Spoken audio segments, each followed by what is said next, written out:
Este es el hombre, en aquella época embajador de las Naciones Unidas, que estuvo haciendo presión para poder invadir Afganistán y el resto del asunto. Es la gente que se esconde tras esto. John Pilger escribió esto de él. Qué apropiado que John Negroponte sea el embajador de las Naciones Unidas. Esta semana él ha revelado al mundo que hay una amenaza contra Estados Unidos que quizás requiera la necesidad de atacar a más y más países. Como embajador norteamericano en Honduras a principios de los años 80, Negroponte hizo la vista gorda en la subvención norteamericana a los escuadrones de la muerte del régimen, conocidos como el Batallón 316, que barrió el mapa cualquier oposición democrática mientras que la CIA dirigía a su contra en una guerra de terror contra el vecino Nicaragua, siendo su especialidad el asesinato de profesores y el degollamiento de mujeres. Esta es la gente que puso en marcha la guerra contra el terrorismo. Después se convirtió en el director de operaciones en Irak y director de la inteligencia norteamericana, y la razón es que existe la versión película de la realidad, Bin Laden, Al-Qaeda, y después está la agenda secreta, hacer lo que haga falta con el fin de que la agenda avance. Después del 11S escuchamos a Bush decir, debemos capturar a Bin Laden, pero esa era la última cosa que deseaban en realidad. Las palabras son de un tipo llamado Michael Springman, cónsul norteamericano en Jeddah, Arabia Saudí, en la época de George Bush padre.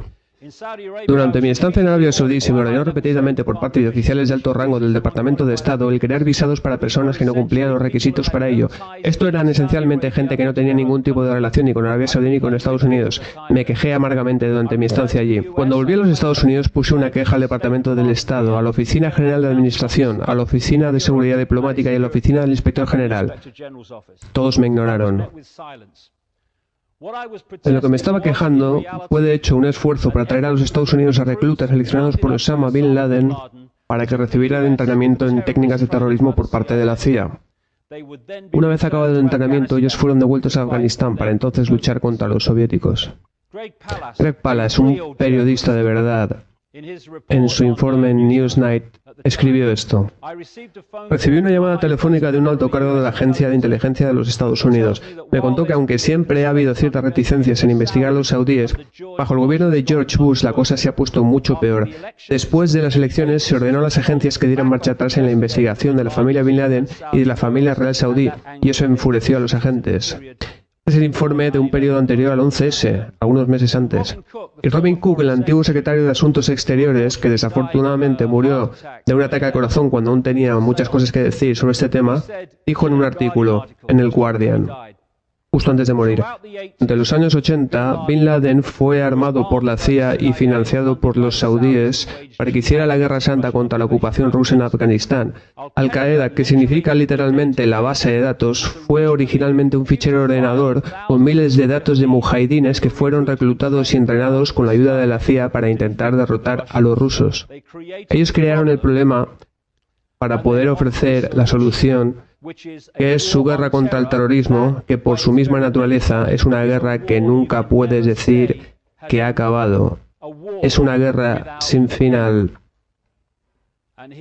Y aquí tenemos a Barack Obama y el hombre que está tras él, el cual es su consejero de política exterior, Brzezinski, es el hombre que admitió públicamente que orquestó la manipulación de la invasión de Afganistán por parte de la Unión Soviética, lo que sirvió de pistoletazo de salida a todo este tema.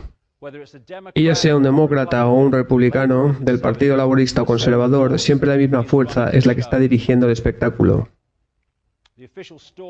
La versión oficial del 11S es una auténtica monstruosidad. Es un insulto a la inteligencia. Y es muy interesante que hoy en día esté saliendo cada vez más gente a la palestra, particularmente en los Estados Unidos, grandes académicos y gente importante de las grandes universidades. Algunas personas claves que están de una manera detallista y escrupulosa desmontando esa versión oficial del 11S, a lo cual he de decir que no es muy difícil de hacer porque la historia oficial es tan ridícula que sus partes no se tienen juntas.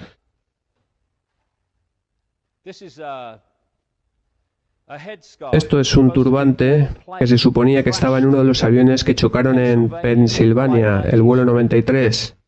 Y ya veis, ni siquiera está sucio. Pero bueno, dijeron que lo encontraron entre los restos del avión y lo exhibieron. También está el tema del pasaporte de los secuestradores, con el cual el FBI convocó una conferencia diciendo que lo habían encontrado cerca de la zona cero y que estaba en uno de los aviones que chocaron contra las torres. Una larga y sucia guerra, dijo Cheney, una guerra sin fin. Y él quiere decir una guerra sin final que justifique el estado orwelliano que se está desarrollando a partir de este momento. ¿Os dais cuenta? Es como un juego mental, y los juegos mentales son emocionales. De una gran manera, problema-reacción-solución es una manipulación de la emoción. Y la emoción más importante que logra que la gente entregue su poder a otros, más que ninguna otra, es el miedo. La gente que tiene miedo de algo dará su poder a otros al pensar que les protegerán de aquello que les amenaza.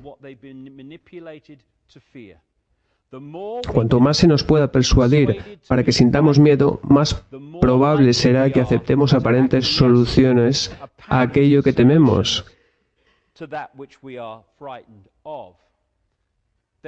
Para lograr esto, ellos tienen que ponernos en un estado de miedo y de supervivencia. Miedo de no sobrevivir, miedo del mañana, miedo de no llegar a fin de mes, de no pagar la hipoteca, miedo de perder tu trabajo, miedo de la economía, miedo del terrorismo, miedo del cambio climático. ¡Oh, Dios mío!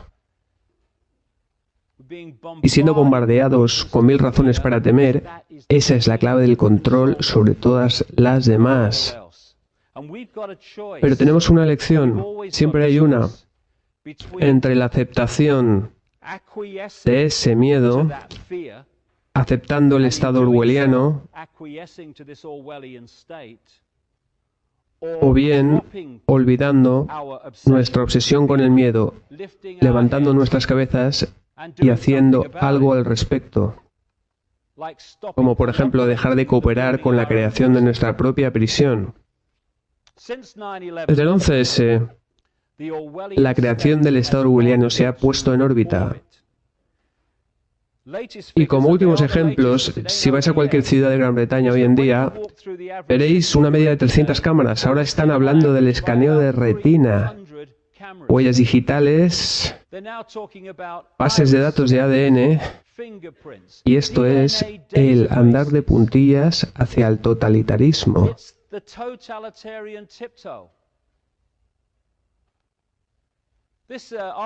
Después del atentado de Londres, pusieron ese cartel por todo Londres. Seguridad detrás de los ojos vigilantes. Pero el de la derecha es un póster correspondiente a la época de la Alemania nazi, justificando más control y suprimiendo libertades para proteger a la gente. Esta semana alguien me ha enviado esta imagen de este póster colocado en una pared de autobús en Sheffield. ADN, escupir y salir corriendo. Aún así te pillarán. Todos los autobuses, tranvías y estaciones tienen unidades de testeo de ADN. Escupe a los empleados y podrás ser monitoreado y perseguido. Incluso aunque no sepamos cuál es tu aspecto, tu ficha estará en una base de ADN para siempre. Y te ponen en una base de datos sin cargos, sin ser condenado por nada y sin ser ni siquiera arrestado.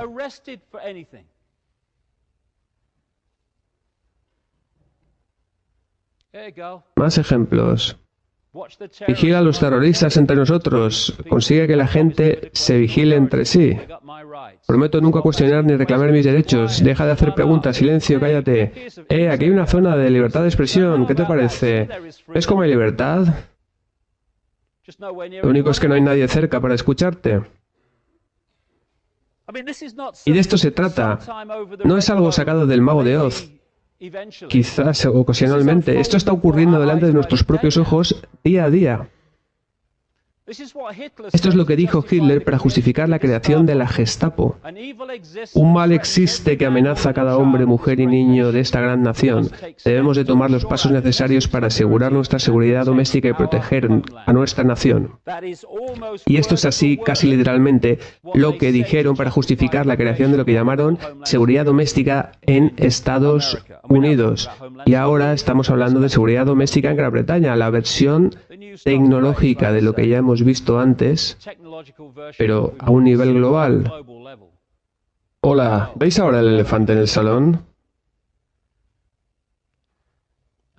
Y sigo recurriendo a lo mismo. Es un juego mental. Si controlas la mente de alguien, controlas su comportamiento, su percepción, todo. Y lo que está consiguiendo a un nivel más profundo de la mente